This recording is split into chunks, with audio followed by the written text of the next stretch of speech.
Latest updates and reviews కోసం మా ఛానల్ని సబ్స్క్రైబ్ చేసుకోండి. పక్కనే ఉన్న బెల్ సింబల్ని క్లిక్ చేసి ఆల్ ఆప్షన్ని సెలెక్ట్ చేసుకోండి. అప్పుడే మా మొబైల్ నుండి మీ మొబైల్ ఫోన్కి నోటిఫికేషన్స్ వచ్చేస్తాయి. రోహిణి ఇచ్చిన జ్యూస్ తాగి ప్రభావతికి వామిటింగ్ అయిపోతుంది. ఇక కొత్త కోడలు చూస్తే బాధపడుతుంది. అన్ని పక్కకు వెళ్ళిపోయి వాంతి చేసుకుంటూ ఉంటుంది. ఇక తర్వాత వాటర్ బాటిల్తో బాలు నిలబడతాడు. ఏంటి మాతాశ్రీ, వామిటింగ్స్ అయిపోతున్నాయా? ఈ మంచినీళ్ళు తాగండి అని అనడంతో, ఏంటి వెటకారం చేస్తున్నావా? ఏదో అమ్మాయి, కొత్త అమ్మాయి, తనకి ఇంట్లో అలవాట్లు తెలియదు. నేనేం తింటానో ఏం తాగుతానో తనకి తెలియక పెద్ద పెద్ద వాళ్ళ ఇళ్లల్లో చేసే ఆ జ్యూసులు చేసుకుంటారు కదా, అది నాకు అలవాటేమోనని ఇచ్చింది. అది నాకు పడక వాంతి అయిపోయింది. ఆ మాత్రం దానికే నువ్వు వెటకారం మాట్లాడతావేంటి? అసలు వెటకారం ఎందుకు చేస్తావు? అయినా పూలగంప అంటే వాళ్ళ ఇంట్లో ఇలాంటి జ్యూసులు అవి ఇవి అలవాటు ఉండవు. తనలాగే అందరూ ఉంటారనుకుంటావా ఏంటి అని అనడంతో ఇలా అంటాడు బాలు. మాతాశ్రీ, కోటీశ్వరుల ఇంట్లో అయినా కడుపుకు తినేది ఒకటే తిండి, పేదవాళ్ళ ఇంట్లో తినేది కూడా ఒకటే తిండి. అలా కాకుండా బంగారం ఎవ్వరూ నంజుకు తినరు, డబ్బు కట్టలు ఎవ్వరూ తినరు. ఇదిగో అటు ఇటు కాని తిండి తింటే ఇలాగే అవుతుంది.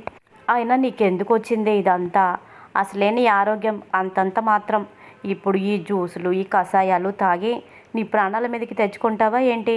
ఎప్పుడు నీకు ఏది అలవాటు ఉంటే ఆ అలవాటే నువ్వు ఫాలో అవ్వు. కొత్త అలవాట్లకు కానీ షిఫ్ట్ అయ్యావంటే నిన్ను బాగు చేసే నాదుడు కూడా ఎవ్వడూ లేడు అని బాలు చెప్పాల్సిందంతా చెప్పి వాంతి చేసుకుంటున్న తల్లికి వాటర్ బాటిల్ ఇచ్చేసి మనసు ఒప్పక అక్కడి నుంచి వెళ్ళిపోతాడు. ఇదిలా ఉండగా ఇంకొక పక్కన రోహిణి ఇలా అంటూ ఉంటుంది. మనోజ్, ఈ ఇల్లు నాకు నచ్చలేదు అని అంటుంది. ఇల్లు నచ్చలేదా? ఏమైంది అని అంటాడు. ఇక సత్యం కూడా, అదేంటమ్మా అంత మాట అనేసావు? ఈ ఇల్లు నచ్చకపోవడం ఏంటి? పెద్ద పెద్ద భావంతులు, పెద్ద పెద్ద అంతస్తులో ఉన్నవాళ్లే ఈ ఇల్లు చూసి ఎంతో ఎంతో బాగుందని మెచ్చుకున్నారు. వాతావరణం, గాలి, ఇంకా అలాగే ఈ పచ్చని చెట్లు, ఈ ఇల్లు చాలా ప్రశాంతంగా ఉంటుందని ఎంతోమంది నా దగ్గర అన్నారు. మా ఇల్లు అంటే చాలా మందికి ఇష్టం.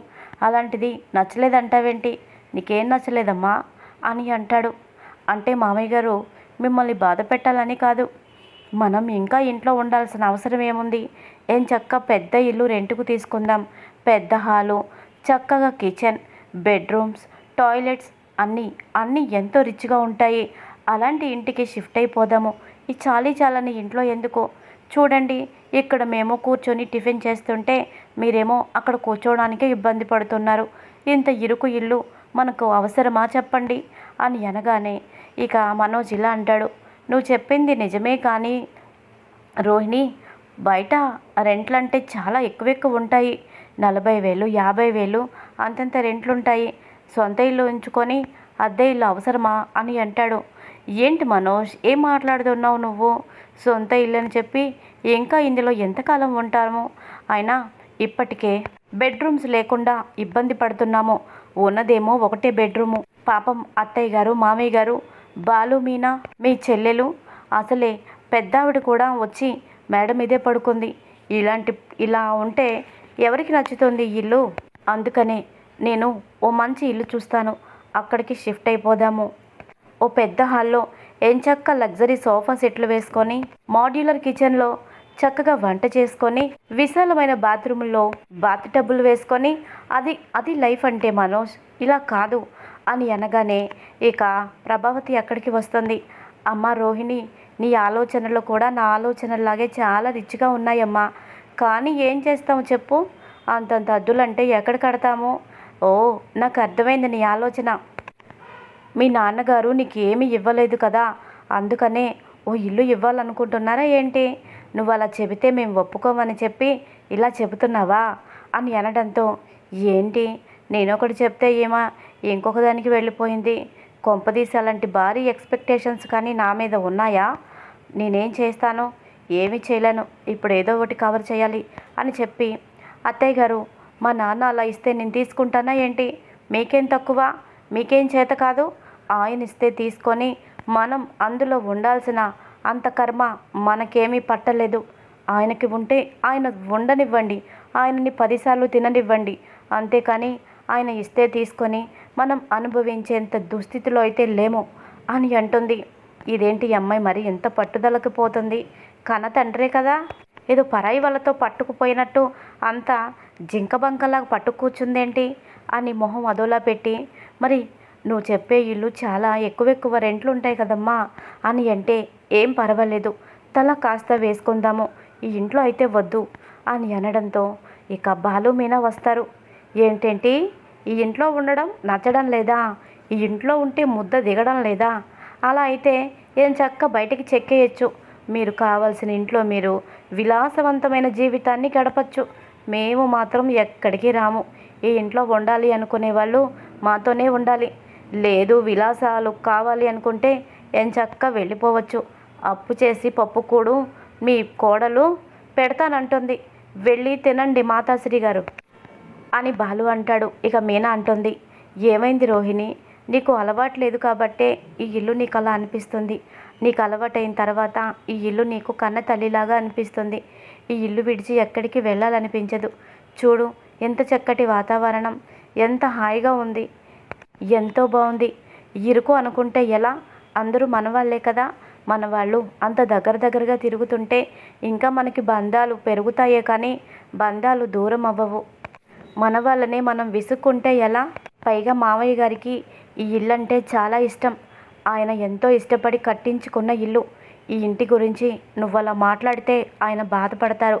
ఆయన మనసు నొచ్చుకుంటుంది. దయచేసి అలా నువ్వు మాట్లాడొద్దు. మీకు ఇష్టం లేకపోతే వేరే చోటికి వెళ్ళిపోండి, కానీ ఈ ఇంటిని మాత్రం దయచేసి కించపరిచి మాట్లాడొద్దు అని మీనా అనడంతో ఇక ప్రభావతి, అమ్మా మహాతల్లి ఆపుతావా? నిన్నెవరూ ఈ విషయంలోకి లాగలేదు. నీ ఒక్కదానికే మీ మామయ్య గారంటే ఇష్టం ఉన్నట్టు ఇక్కడ ఎవరికి ఇష్టం లేనట్టు భలే సాగదీసి మాట్లాడుతున్నావే. నీ దగ్గరే మాట్లాడడం ఎవరైనా నేర్చుకోవాలి కాబోలు. నా కోడలు ఇంటినేమీ కించపరిచి మాట్లాడలేదు అని అంటే ఇక బాలు అంటాడు, కించపరిచే మాట్లాడింది, దాన్ని కించపరచటం అనే అంటారు. ఆవిడ గారికి హాల్లో కాలు మీద కాలేసుకొని కూర్చోవడం కుదరడం లేదంట. బాత్రూంలో బాత్ టబ్ వేసుకోవడం కుదరడం లేదంట. ఇవన్నీ ఈ ఇంటిని కించపరిచినట్టు కాదా? అసలు ఎంతకీ నాకు తెలియక అడుగుతాను. ఇలాంటి ఇల్లైనా మీ పుట్టింటి వాళ్ళకు ఉందో లేదో డౌటే అని బాలు అనడంతో ప్రభావతి, ఒరే బాలు, ఏం మాట్లాడుతున్నావు? అందరూ మీనా వాళ్ళ పుట్టింటి వాళ్ళలాగా ఉంటారనుకుంటున్నావా ఏంటి? ఎలాంటి గతి గోత్రం లేని కుటుంబం నుంచి వచ్చిందనుకుంటున్నావా నా కోడలు తలుచుకుందంటే ఈ ఏరియాలో సగభాగం కొనేయగలదు. అంత కెపాసిటీ ఉంది తన తండ్రికి. ఏదో పట్టుదలతో తను ఏమీ పట్టించుకోవడం లేదు. నా కోడలు ఎక్కడా, నీ భార్య ఎక్కడా అని అంటే, అవునవును అది నిజమేలే, నా భార్య ఎక్కడా, రోహిణి ఎక్కడా, చాలా తేడా ఉంది. నక్కకి నాగలోకానికి ఎక్కడైనా పోలిక ఉంటుందా? నా భార్య మీనా నాగలోకమైతే నీ కోడలు రోహిణి నక్క అని అలా మాట్లాడుతూ ఉంటాడు. ఇంతలోపు మనోజ్, ఆపండి, ఎప్పుడు ఏదో ఒక్కోల. రోహిణి, నీకు ఇక్కడ ఉండాలనిపిస్తే ఉండు, లేదంటే నువ్వు చెప్పినట్టు ఎక్కడికైనా వెళ్ళిపోదాము, సరేనా అని అంటాడు. సరే కానివ్వండి, మీరు జాబ్కి ఇంకా వెళ్ళలేదేంటి? పెళ్ళి అనుకున్న దగ్గర నుంచి వారం 10 రోజుల నుంచి ఎక్కడికి వెళ్ళడం లేదు. ఇప్పటికైనా మీ జాబ్కి మీరు వెళ్ళిపోండి అని అంటుంది. జాబా? నాకేం జాబు అని మనోజ్ అంటాడు. అదేంటండి, మీకేం జాబ్ లేదా అని అంటుంది. అదేంటి, నేను నాకు జాబ్ లేదని నీకు ముందే చెప్పాను కదా అని అంటే, ముందే చెప్పారండి, కానీ అప్పుడు వేరు ఇప్పుడు వేరు. ఇప్పుడు ఖర్చులు పెరిగాయి, బాధ్యతలు కూడా పెరుగుతాయి. రేపటి రోజున మనం దర్జాగా వేరే ఇంటికి వెళ్ళిపోవాలన్నా, అక్కడ ఫర్నిచర్ అంతా కొనుక్కోవాలన్నా, మనం కూడా అందరిలో రిచ్గా కనపడాలన్నా మీకు సంపాదన ఉండాలి కదా. మీరేంటి ఇలా మాట్లాడుతున్నారు? మీరు ఖచ్చితంగా జాబ్ చేసి తీరాల్సిందే అని అనగానే, నాకు ఇష్టం లేదు, నాకు ఇష్టం అంటే లేదు, ఒకరి కింద పని చేయటం నాకు ఇష్టం లేదు అని అంటాడు. ఇంకా మాటతో ప్రభావతి, అదేంటమ్మా, వాడు వెళ్ళను అంటే అంత బలవంతం చేస్తున్నావు? కన్నతల్లిని నేనే ఎప్పుడు వాడికి బలవంతంగా ఏ పని వాడితో చేయించలేదు. వాడి మనసుకి ఇష్టమైందే నేను చేశాను. అంతెందుకు, నువ్వంటే ఇష్టమని తెలిసి నీతో పెళ్ళి కూడా జరిపించాను. రూపాయి కూడా నీ గురించి ఆశపడకుండా. అలాంటిది నా కొడుకుని జాబ్ చేసే తీరాల్సింది అంటున్నావేంటమ్మా అని అంటే, అదేంటి అత్తయ్య గారు, మీరు కూడా ఇలా మాట్లాడుతున్నారు? అసలు బుద్ధుండి మాట్లాడుతున్నారా? మీకు మీ అబ్బాయి ముద్దు అయితే కడుపు నిండా ఓ ముద్ద ఎక్కువ పెట్టండి. అంతేకాని పని పాటు లేకుండా ఇలా ఖాళీగా తిరగమని చెప్పే హక్కు మీకెవరిచ్చారు? కొడుకుని సోమరిపోతుగా మీరే తయారు చేస్తారా? ఏదో పని చేసుకొని బతకాలని చెప్పాలి కానీ ఇలా ఇష్టం లేని పని చెయ్యొద్దు అని చెప్పి సోమరిపోతూ తనాన్ని మీరే ప్రోత్సహిస్తారేంటి? ఛీ, ఇలా అయితే నాకు అస్సలు నచ్చదు అని చెప్పేసి కోపంగా తన రూమ్లోకి వెళ్ళి డోర్ వేసుకుంటుంది. ఇక ప్రభావతి తల దించుకున్నట్టు అయిపోతుంది బాలు దగ్గర. ఇదేంటి, నా కొడుకులు ఈ రోజు నాకు ఎదిరించి ఒక్కరు కూడా ఒక్క మాట కూడా మాట్లాడరు. నా భర్త పెళ్ళ ఎన్ని సంవత్సరాలైనా ఒక్క మాట కూడా నాకు ఎదురు మాట్లాడరు. అత్తయ్య గారు కూడా నేనేదైనా అంటే మౌనంగా వాళ్ళ ఊరు వెళ్ళిపోతుంది కానీ ఆవిడ కూడా మాట్లాడదు. ఇదేంటి, వచ్చి ఒక్కరోజు కూడా కాలేదు, ఎంతగా నా మీద నీకు బుద్ధుందా? సోమరిపోతుతనాన్ని ప్రోత్సహిస్తావా అంటూ ఎన్నెన్నో మాటలు అప్పజెప్పేసి వెళ్ళిపోయి తలుపేసుకుంటుందేంటి? తెలిసి చేసిందా తెలియక చేసిందా ఏంటి అని అనుకుంటూ ఉండగా బాలు పకపక నవ్వుతాడు. చూసావా మాతాశ్రీ, వీళ్ళ మీద నువ్వు చాలా ఆశలు పెట్టుకున్నావు కదా, చూడు నీ కోడలు నీకు ఎంత విలువ మర్యాద ఇచ్చిందో చూడు. నీకు బుద్ధి లేదట, ఆ విషయం మాకు తెలీదా ఏంటి? ఏ రోజైనా మేమన్నావా? కానీ నీ కోడలు నీకు గుర్తు తెచ్చింది, నీకు అది లేదు అని. నిజమేలే, ఏరి కొరి ఇలాంటి కోడల్ని ఇంటికి తెచ్చుకున్నావు కదా, మరి నిన్ను అనాల్సిందే. నా పూల గంపనియే నేను మాటలు అన్నావు, ఒకటా రెండా? ఎన్ని మాటలన్నా మౌనంగా తల దించుకుందే కానీ ఒక్క మాట కూడా పల్లెత్తు మాట నిన్ను అనలేదు. అది నా భార్య సంస్కారం అంటే. చూడు మాతాశ్రీ, ఇక నుంచి నీ పప్పులు ఉడకవు. నీ కొడుకుని మనోజ్ గారిని, అదే లక్షలు మింగినోడిని ఏదో ఒక పనికి నువ్వు పంపించాల్సిందే.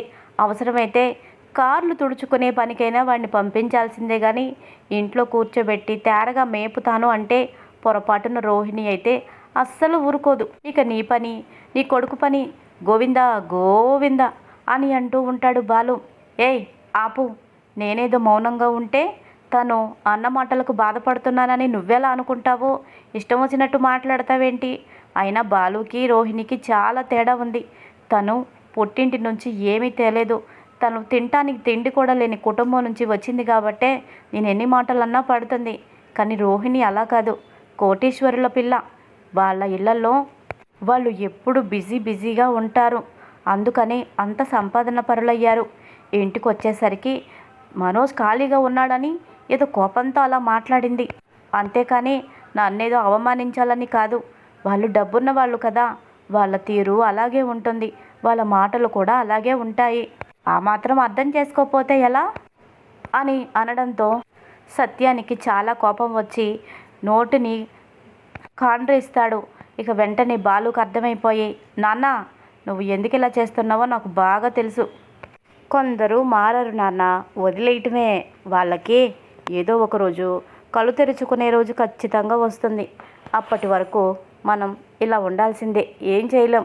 కొన్ని జాతకాలు మారవులే అని ఇక బాలు అంటాడు. ఇక తర్వాత మీనాతో, మీనా నువ్వు రెడీ అయితే మనం బయటికి వెళ్దాము అని అంటాడు. బయటకా? ఎక్కడికండి అని అంటుంది. ఎక్కడికో తర్వాత చెప్తానులే. రాత్రి డబ్బులు ఇచ్చాను కదా కబోర్డ్లో పెట్టమని, జాగ్రత్తగా ఉంచావా అని అంటాడు. ఉంచానండి అని అంటుంది. మరి ఇంకా ఇలాగే ఉన్నావేంటి, రెడీ అవ్వు అని అంటాడు. అని చెప్పి లోపలికి వెళ్తాడు. మీనా మురిసిపోతూ ఉంటుంది. ఆయన నా కోసమే బయటకు తీసుకువెళ్తానని ఆయన అడుగుతున్నారు, నాకు కూడా చాలా సంతోషంగా ఉంది అని అనుకుంటూ ఉంటుంది. ఇంతలోపు బాలు వస్తాడు. మరి వెళ్దామా అని అంటే, నేను రెడీ అండి, ఇందాకే నేను రెడీ అయ్యాను అని చెబుతుంది.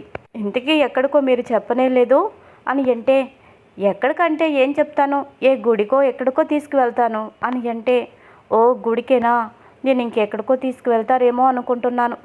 ఏ సినిమాకో ఏ షికార్కో తీసుకువెళ్తారేమోనని అనుకున్నాను. మీరేంటి ఎప్పుడు ఎక్కడికి తీసుకువెళ్ళరు అని అనడంతో, అదేమీ లేదులే కానీ ముందు పద అని బయటికి తీసుకువెళ్తాడు.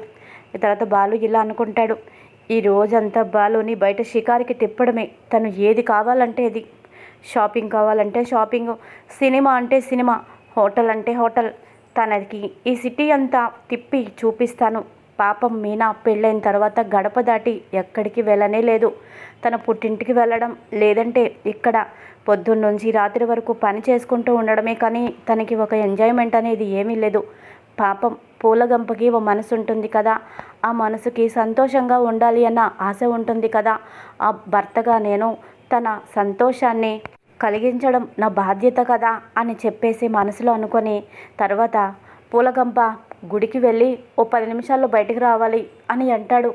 ఆ నిజమేలేండి, అంతకంటే ఇంకేముంటుంది, పూజ పూ పూజ చేయించుకొని బయటికి వచ్చి ఇంటికి వెళ్ళాలి అంతే కదా అని అనగానే బాలు నవ్వుకుంటూ ఉంటాడు. ఇది ఈరోజు ఎపిసోడ్. మరి తర్వాత రాబోయే ఎపిసోడ్లో ఏం జరగబోతుంది, ఇవన్నీ ముందు ముందు తెలుసుకుందాం. Thanks for watching.